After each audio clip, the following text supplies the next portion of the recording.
ಪೂರ್ಣ ಇದ್ರಾಗಿ ಒಂಚೂರು ಮಾತಾಡಿ ಶ್ಯಾಮಣ್ಣ, ನೀವು ಮಾತಾಡಿ. ನಾವು ಮಾತಾಡ್ತೀವಿ, ಆಮೇಲೆ ನೀವು ಒಂಚೂರು ಸಹಿತ ಅವ್ರು ಮಾತಾಡಿ. ಎಲ್ಲ ಪಕ್ಷಕ್ಕೆ ನಾವು ಓಟ್ ಹಾಕಬೇಕು ಅಂಥೇಳಿ ಪ್ರಚಾರ ಎಲ್ಲೂ ಆಗಿರಲಿಲ್ಲ. ಹಾಗಾಗಿ ನಾವು ಅಂದ್ಕೊಂಡ್ವಿ ಯಾವುದೋ ಒಂದು ನಿಗದಿತ ಅಭ್ಯರ್ಥಿ ಪರ ಹೇಗೆ ನಾವು ಅವ್ರಿಗೆ ಸಪೋರ್ಟ್ ಮಾಡೋದು ಅಂತ ಆಲೋಚನೆ ಮಾಡೋಂಥ ಸಂದರ್ಭದಲ್ಲಿ ಇಡೀ ಹಾಸನ ಜಿಲ್ಲೆಯಲ್ಲಿ ಯಾವುದೇ ನಾವು ಒಂದು ಸಮುದಾಯ ಭವನಗಳಾಗಲಿ, ಒಂದು ಕಾರ್ಯಕ್ರಮಗಳಾಗಲಿ, ಮತ್ತೊಂದಾಗಲಿ, ಇದೆಲ್ಲಕ್ಕೂ ಪೂರ್ಣ ಬೆಂಬಲ ನಮಗೆ ಸಿಕ್ಕಿರೋ ಅಂಥದ್ದು NDA ಮೈತ್ರಿಕೂಟ ಅಥವಾ ಏನು JDS ಪಕ್ಷ ಇದೆ. ಇದರಿಂದ ನಮಗೆ ಭಾಳಷ್ಟು ಸಹಾಯ ಆಗಿದೆ.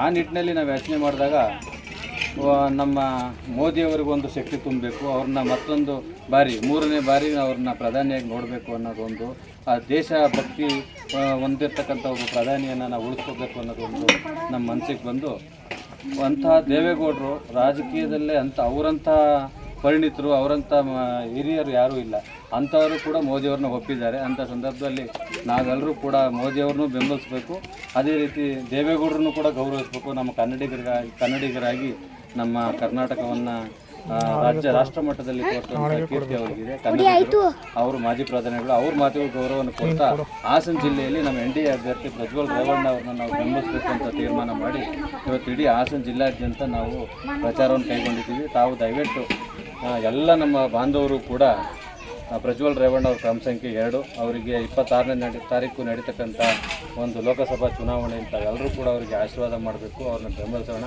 ಅದರಿಂದ ನಮ್ಮ ಜಿಲ್ಲೆಯಿಂದ ರಾಷ್ಟ್ರ ಮಟ್ಟಕ್ಕೆ ಒಂದು ಪ್ರತಿನಿಧಿಯಾಗಿ NDA ಒಕ್ಕೂಟಕ್ಕೆ ಒಬ್ಬರು ಕಳಿಸ್ಕೊಡ್ಬೇಕು ಅಂತ ಹೇಳಿ ನಾವೆಲ್ಲ ಒಂದು ಬೆಂಬಲವನ್ನು ಸೂಚಿಸಿ ನಾವೆಲ್ಲ ಹೋರಾಟ ಮಾಡ್ತಾಯಿದ್ದೀವಿ. ನಾವೆಲ್ಲರೂ ಕೂಡ NDA ಅಭ್ಯರ್ಥಿ ಪ್ರಜ್ವಲ್ ರೇವಣ್ಣ ಅವ್ರನ್ನ ಗೆಲ್ಲಿಸೋ ನಿಟ್ಟಿನಲ್ಲಿ ತಾವೆಲ್ಲರೂ ಕೂಡ ಆಶೀರ್ವಾದ ಮಾಡಬೇಕು, ಅವರಿಗೆ ಮತವನ್ನು, ತಮ್ಮ ಅಮೂಲ್ಯವಾದಂಥ ಮತವನ್ನು ಕೊಡಬೇಕು ಅಂತ ತಮ್ಮೆಲ್ಲರಲ್ಲೂ ಕೂಡ ನಾವು ಮಾಡ್ತೀವಿ.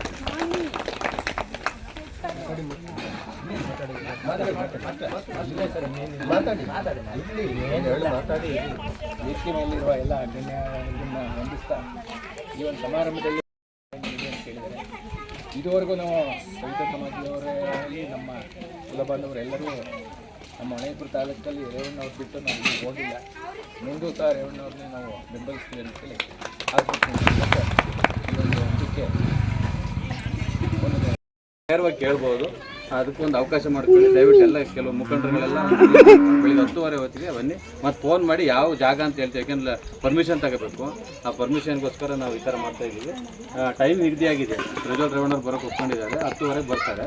ತಾವೆಲ್ಲರೂ 10:30ಗೆ ರೆಡಿ ಇರಿ, ಮತ್ತು ಜಾಗ ಯಾವುದು ಅಂತ ಹೇಳಿ ನಿಮಗೆ ಫೋನ್ ಮಾಡಿ ತಿಳಿಸ್ಬೇಕು. ಅದೇ ಇವರು ರೇವಣ್ಣ. ಹಂಗಾಗಿ ಈ ನಮ್ಮ ಹಳ್ಳಿ ಮೈಸೂರಿನ ಹೋಬಳಿಯಲ್ಲಿ ಭಾಳಷ್ಟು ಶ್ರಮಪಟ್ಟು ಹನಿ ಗೂಡಿದ್ರೆ ಹಳ್ಳ ಅಂತ ತೆನೆ ಸೇರಿದರೆ ಬಳ್ಳ ಥರ ಸಣ್ಣ ಸಣ್ಣ ರೂಪಾಯಿಗಳನ್ನ ಹಾಕಿ ಒಂದು ದೊಡ್ಡ ಮೊತ್ತ ಮಾಡಿ ಒಂದು ಸೈಟನ್ನು ಮಾಡಿದ್ದಾರೆ. ಅಲ್ಲಿ ಒಂದು ಒಳ್ಳೆಯ ಒಂದು ಸಮುದಾಯ ಭವನ ಆಗಬೇಕು ಅನ್ನೋ ನಿಟ್ಟಿನಲ್ಲಿ ಭಾರಿ ಪ್ರಯತ್ನ ಮಾಡ್ತಾ ಇದ್ದಾರೆ ತಾವೆಲ್ಲರೂ ಹಳ್ಳಿ ಮೈಸೂರು ಹೋಬಳಿ ಸಹಿತ ಬಂಧುಗಳು. ಆದಷ್ಟು ಬೇಗ ಏನು ನಮ್ಮ JDS ಇದು ಏನು NDA ಒಕ್ಕೂಟದ ನಮ್ಮ ಇವರು ಪ್ರಜ್ವಲ್ ರೇವಣ್ಣ ಅವ್ರು ಏನಾದ್ರು ಈಗ ಗೆದ್ದಾದ ತಕ್ಷಣ ಅವ್ರಿಗೆ ಫಸ್ಟ್ ಕೊಡುಗೆನೇ ನಾವು ಇಲ್ಲಿಗೆ ಒಂದು ಅನುದಾನ ಹಾಕ್ಸ್ಬೇಕು ಅನ್ನೋ ನಿಟ್ಟಿನಲ್ಲಿ ಅಣ್ಣವರು ನಾವೆಲ್ಲ ಮಾತಾಡಿದ್ದೀವಿ. ಅವೆಲ್ಲರೂ ಕೂಡ ಆದಷ್ಟು ಬೇಗ ಅದರದ್ದು ಸಂಬಂಧಪಟ್ಟಂಥ ದಾಖಲೆಗಳೇನೇನಿದ್ದಾವೆ ಅವೆಲ್ಲನೂ ಕ್ಲೀನಾಗಿ ರೆಡಿ ಮಾಡ್ಕೊಳ್ಳಿ. ಆದಷ್ಟು ಬೇಗ ಅಲ್ಲೊಂದು ಸಮುದಾಯ ಭವನ ನಿರ್ಮಾಣ ಮಾಡೋಕ್ಕೆ ನಾವೆಲ್ಲರೂ ಕೂಡ ಶ್ರಮ ವಹಿಸಿ ಮುಂದಿನ ನಮ್ಮ ಸಭೆ ಸಮಾರಂಭಗಳು ಅಲ್ಲೇ ನಡಿಬೇಕು. ಆ ರೀತಿ ಒಂದು ಹೋರಾಟ ಮಾಡೋಣ.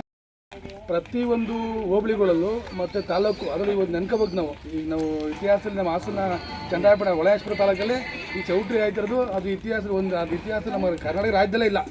ಆ ಥರ ಒಂದು ಚೌಟ್ರಿ ಆಯ್ತಿದೆ. ಇನ್ನೇನು ಕೆಲವು ದಿವಸದೊಳಗೆ ಶ್ರಾವಣದ ಇದರಲ್ಲಿ ಅದು ಓಪನ್ ಅವರ ಡೇಟ್ ತಗೊಂಡು ಓಪನ್ ಇದು ಮಾಡ್ತಾರೆ, ಓಪನ್ ಮಾಡ್ತಾರೆ. ಹಾಗಾಗಿ ಇವತ್ತೆಲ್ಲ ಪ್ರತಿಯೊಂದು ನಾವು ಹೋಬಳಿಗೆ ತಿರುಗಿದ್ವಲ್ಲ, ಯಾವುದೇ ಹೋಬಳಿಗೆ ಹೋದ್ರು ಯಾವುದೋ ಒಂದು ಫೌಂಡೇಶನ್ ಆಗಲಿ ಒಂದು ಬಿಲ್ಡಿಂಗ್ ಆಗಿರಲಿ ಯಾರು ಕೇಳಿದ್ರೆ ಇದು JDS ಕೊಟ್ಟದ ಕೊಡುಗೆ ಅಂತಾರೆ. ಇಲ್ಲಿ ಯಾವುದೇ ಹೋಬಳಿಗೆ ಜಿಲ್ಲೆ ರೌಂಡ್ ಹಾಕಿದ್ವಲ್ಲ, ಯಾವುದೇ ಹಳ್ಳಿ ಹೋಬಳಿಗೆ ಹೋಗಲಿ ಯಾವುದೇ ತಾಲೂಕಿಗೆ ಹೋಗಲಿ ರೇವಣ್ಣ ಕೊಟ್ಟದ್ದು ಇದು JDS ಪಕ್ಷದಿಂದ ಕೊಟ್ಟದ್ದು ಅನ್ನೋದೇ. ಅದು ಬಿಟ್ಟರೆ ನಮ್ಮ ಸಮಾಜ ಹೆಚ್ಚೆಚ್ಚು ಅನುದಾನ ತಗೊಂಡೋದು, ಅನುದಾನ ಕೊಟ್ಟರು ಒಂದು ಸಮುದಾಯ ಭವನಕ್ಕೆ ಮಾಡಿಕೊಟ್ಟೋದು JDS ಪಕ್ಷ. ಅದರಿಂದಾಗಿ ಮುಂದಿನ ದಿನಗಳು ನಮ್ಗೆ ಆಗು ಹೋಗೋದನ್ನೇ ಅವ್ರು ಹೇಳಿದ್ದಾರೆ, ನಿಮಗೇನು ಬೇಕು ನೇರವಾಗಿ ಬನ್ನಿ, ಸಂಕೋಚ ಬೇಡಿ. ನೇರವಾಗಿ ಇವಾಗ ಏನು ನಾವೀಗ ಇತಿಹಾಸದಲ್ಲಿ ನಾವು ಅದೇ ಓಟ್ ಹಾಕಿವೋ, ಓಟ್ ಹಾಕ್ಬಿಟ್ಟು ನಾವು ಏನೋ ಸುಮ್ಮನೆ ಮಲ್ಕೊಳ್ಳಿ ಅಷ್ಟೇ ಹಾಕ್ಬಿಟ್ಟು JDS ಪಕ್ಷಕ್ಕೆ ಓಟ್ ಹಾಕ್ಬಿಟ್ಟು ನಾವು ಸುಮ್ಮನೆ ಬಂದು ಕೂತ್ಕೊಳ್ಳಿವ. ಈಗ ನೇರವಾಗಿ ಬಹಿರಂಗ ಹೇಳಿದ್ದೀವಿ ನಾವು. ಸವಿತ ಸಮಾಜ ಇಡೀ ಜಿಲ್ಲೆಯಲ್ಲಿ ಸವಿತ ಸಮಾಜ ನೇರವಾಗಿ ನಮ್ಮ JDS ಪಕ್ಷಕ್ಕಿದೆ ಅಂತ NDA ಪಕ್ಷ. ಅಲ್ಲಾಗಿ ಏನು ಈಗ ಮುಂದಿನ ಚುನಾವಣೆ 26ಕ್ಕೆ ಚುನಾವಣೆ ಇದೆ. ಕ್ರಮ ಸಂಖ್ಯೆ 2 ಪ್ರಜ್ವಲ್ ರೇವಣ್ಣನವರು ಧನವತ್ತ ಮಹಿಳೆ ಅವ್ರನ್ನ ಅತಿ ಹೆಚ್ಚಾಗಿ ಗೆಲ್ಲುವ ಖಚಿತ, ಅತಿ ಹೆಚ್ಚಿನ ಮತದ ಅಂತರದಿಂದ ಅವ್ರನ್ನ ಗೆಲ್ಲಿಸಿ ಲೋಕಸಭೆಗೆ ಸದಸ್ಯರಾಗಿ ಕಳಿಸ್ಬೇಕು ಅಂತ ನಮ್ಮ ಹಳ್ಳಿ ಮೈಸೂರು ಹೋಬಳಿಗಳಲ್ಲಿ ಮನವಿ. ಸಮಾಜದಿಂದ ರೇವಣ್ಣವ್ರಿಗೆ ಈ ಸರಿಯ ಬಹುಮತದಿಂದ ಗೆಲ್ಲಿಸ್ಬೇಕು ಅಂತ ತೀರ್ಮಾನ ತಗೊಂಡಿದ್ವಿ ನಮ್ಮ ಸವಿತಾ ಸ್ವಾಮಿ. ಈಗ ಪ್ರಜ್ವಲ್ ರೇವಣ್ಣ ಅವರು ಗೆಲ್ಲಬೇಕು, ಪ್ರಧಾನಿ ಆಗಬೇಕು, ನರೇಂದ್ರ ಮೋದಿ ಅವರು 3ನೇ ಬಾರಿಗೆ ಆಗಬೇಕು.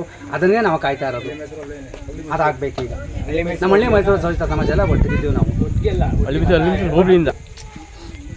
ಅದು ಅಂತ ಅಂದರೆ ನಮ್ಮ ಲೋಹಿತೆ ಆಗಲಿ ಮತ್ತು ನಮ್ಮ ಜಿಲ್ಲಾಧ್ಯಕ್ಷರು, ನಮ್ಮ ಶ್ಯಾಮಣ್ಣವರು, ನಮ್ಮ ಆಲೂರು ತಾಲೂಕೆಲ್ಲ ಒಟ್ಟಿಗೆ ಐತೆ. ನಮ್ಮ ಹಳ್ಳಿ ಮೈಸೂರು ಅದಕ್ಕಾಗಿ ಇದು ಮಾಡ್ಕೊಂಡು ನಾವು ಕಷ್ಟಪಟ್ಟು ಮಾಡ್ತಾಯಿದ್ದೀವಿ.